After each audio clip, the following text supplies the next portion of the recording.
A very warm welcome to everyone watching this broadcast. Today we want to talk about how to receive answers to prayer.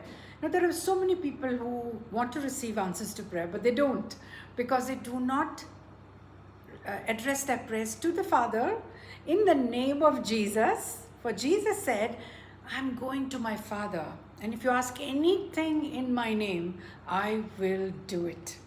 So we must go to the Father with this assurance that we are going in the name of Jesus.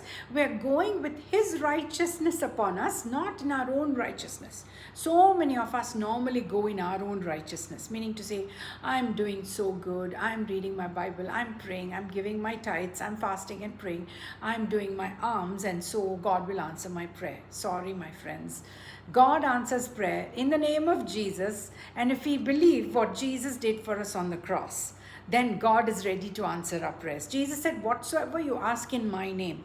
Now, when we ask in the name of Jesus, we are also remembering what Jesus did for us, how He brought us out of darkness into His marvelous light, how He brought us from the kingdom of darkness into the kingdom of God, how He made us ambassadors for Jesus Christ on this earth, how we have to remember that it is His blood that bought us all these rights, every one of them, because the ransom has been paid. The ransom is the blood of Jesus. So if we don't come to God through the blood of the Lamb, we are not going to receive answers to prayer, because we are not righteous until we know we are made righteous with the blood of Jesus. So when you come with this confidence, I'm not coming in my name, I'm not coming with my righteousness, I'm not coming because of the good deeds I have done, I'm coming because of the name of Jesus, and the works that He has done is given me a right to ask my Father, and my Father is going to grant me a favor.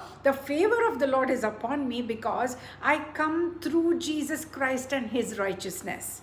So when you believe like that, you have an open door in heaven. You come through the blood that Jesus shed for you, meaning to say, you've come believing your sins are forgiven. If you come to the Father with guilt in your heart, you're not going to receive anything from the Father. But if you come with this assurance that your sins are forgiven, and then you are made dead to sin. This is another very important thing that you need to confess about yourself. I am dead to sin and I'm alive to righteousness. I've given the members of my body, which is my eyes, my ears, my lips, my tongue, my heart, my will, my hands, my feet.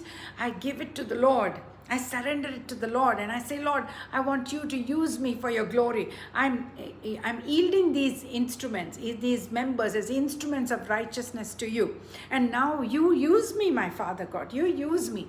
I'm coming here with a prayer request. I'm coming for my nation. I'm coming for my city. I'm coming for my church. I'm coming for my family. I'm coming for my personal life. And every need in my life will be met because I'm coming in the name of Jesus. I'm coming through the finished work of the Lord Jesus Christ on the cross, and I'm saying, Lord, you won the victory for me, and I'm receiving that victory. I'm standing in that victory. I'm declaring that victory over my life, and I'm excited that I'm going to get answers for others who are suffering, those who are in pain, those who are suffering in the hospitals, those who have lost their loved ones. Lord, I come praying for them, to comfort them, Lord, to bless them, Lord, to help them to walk in newness of life, help them to walk in fellowship with you, help them to receive from you what they have lost. If they've lost a husband, Jesus, you be their husband. If they've lost a father, Father God, you be their father. If they've lost a mother, Holy Spirit, you comfort them like a mother. So I come to Jesus and ask for others, and then we will receive answers to prayer.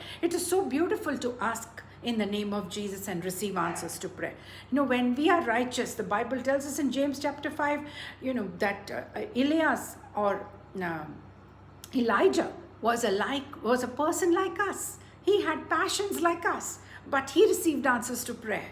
And when we pray fervently, we too will receive answers to prayer, because we're coming in the name of Jesus. We're coming with His righteousness. We're coming with the precious blood of Jesus on our hearts and on our lives. And we're coming in the power of the Holy Spirit. This is a very important thing. You need to come in the name, under the anointing of the Holy Spirit. You need to come led by the Holy Spirit. For those who are led by the Spirit of God are the sons of God. So you need to tell yourself, I'm led by the Spirit to pray for others, to get answers to prayer, to stand in the gap, to become a person who will really bring in the law of the spirit of life into people and cancel the law of death. That you need to do. Nowadays, it's the spirit of death is so prevalent. But the moment you take this word from Romans chapter 8 and verse 1 and 2 and speak it over the people's lives, I have seen death being defeated when we say, no, I'm not under the law of sin and death anymore. I'm under the law of the spirit of life in Christ Jesus. I cancel the spirit of death and I release the spirit of life over myself, my family, my church members, my friends, my relatives, and we see the life of Christ manifesting.